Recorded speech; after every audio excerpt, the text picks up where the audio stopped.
One of the topics that we've spoken about a number of times has to do with water safety. And unfortunately, we've had already one discussion in the last number of weeks about the perils of being out on the water and how we really do need to be mindful and respectful of the water and not take our safety for granted. I'm talking specifically about the case of Naya Rivera, young actress out in California who tragically drowned out on the water, and her little boy was safe on a boat that they had rented to go out onto a lake near LA.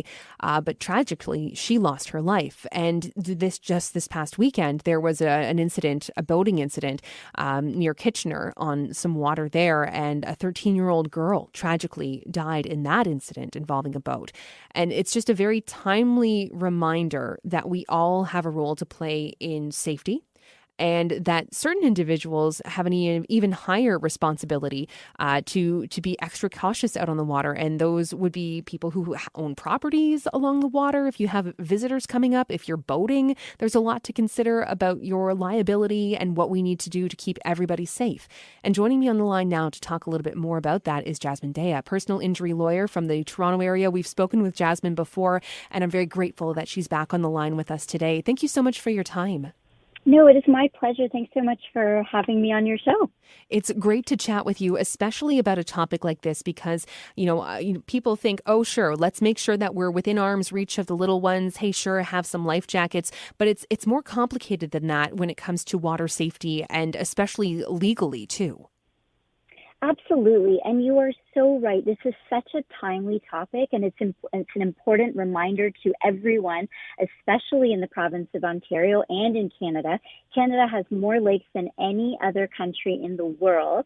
And why it is so important right now is because we're still in a pandemic, and we are encouraged not to travel outside of our borders.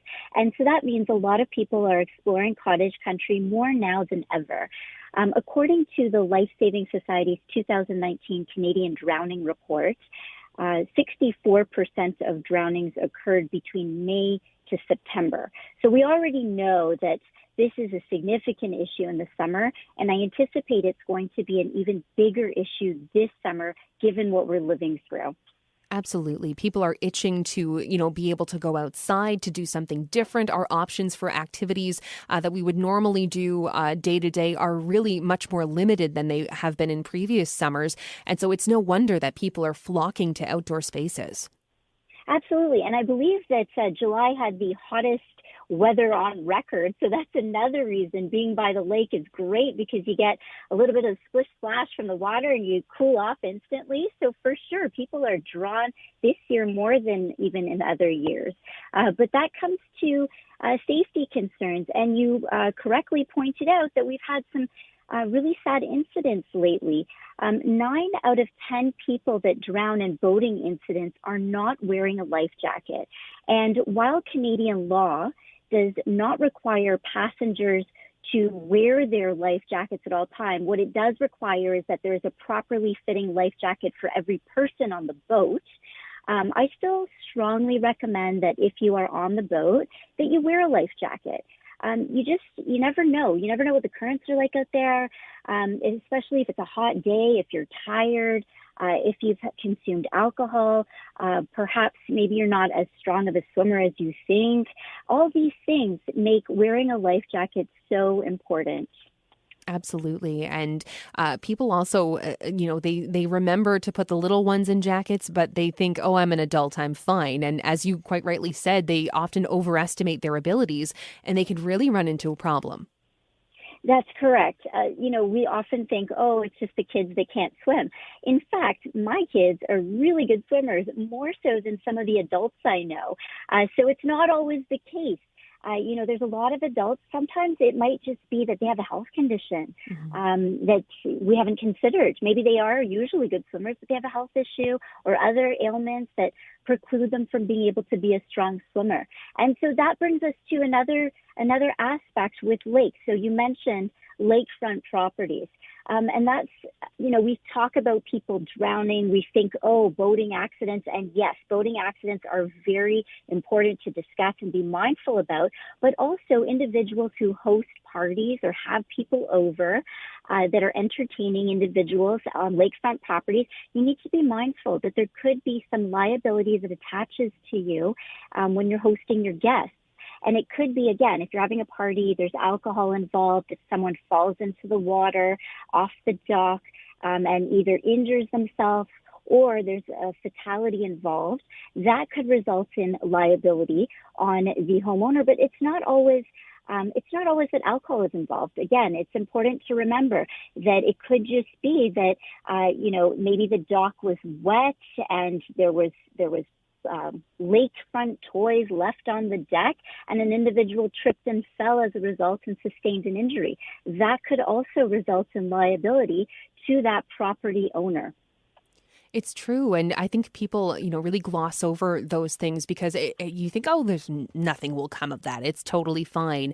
But, if someone seriously hurts themselves and then they're not able to work and, they have to claim compensation in some way or another, that's when you can get into trouble. So it really is a good idea to just look at all the scenarios that you're in and think, how am I doing as much as I can to mitigate risk to not only my guests or whoever's here for their safety, but also for my own liability.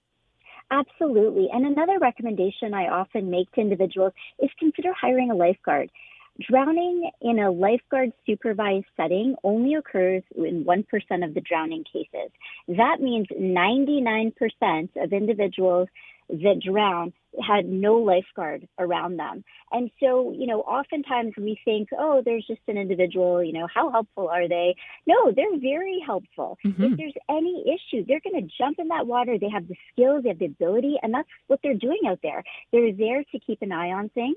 Lifeguards aren't just for pool settings. You can have a lifeguard at an occasion if you're hosting something with a lakefront property. You can definitely hire a lifeguard even for that purpose. So definitely something to consider. Absolutely, because not only do you want to do that to, protect financially, but just out of peace of mind, knowing that you have done everything you could do to ensure that everyone stays safe. That's a big relief on your peace of mind. Yeah, absolutely. I mean, that's another thing that is important, and you raised it. It's not just the owner of the home or the owner of the boat that is going to be held liable, and there could be some financial compensation that comes from your insurer. But the owner of that home or that owner of the boat that may have caused or contributed to an injury, they have to live with that. And that knowledge of, I've contributed to someone's injuries or even worse, death, that's something you have to carry with you for the rest of your life. So it's better to take these types of precautions, make sure that life jackets are available, make sure you have a lifeguard, make sure that there's no pool toys lying around on the dock. You want to make sure that people aren't swimming alone. Make sure that weak swimmers are accompanied with others. Do everything you can do to protect yourself and your guests. Absolutely. Jasmine, this has been a really informative chat. Thank you so much for your time today and for sharing your expertise, because I think you've mentioned some things that not everyone will have thought about, and it's definite good food for thought. Thank you so much. Oh, my pleasure. Thanks for having me. You take care. All the best to you. Thank you. Bye. Bye-bye.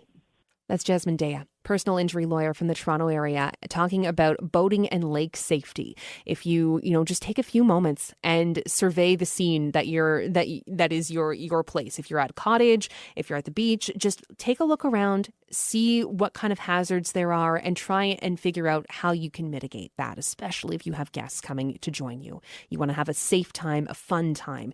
The last thing you want is for someone to be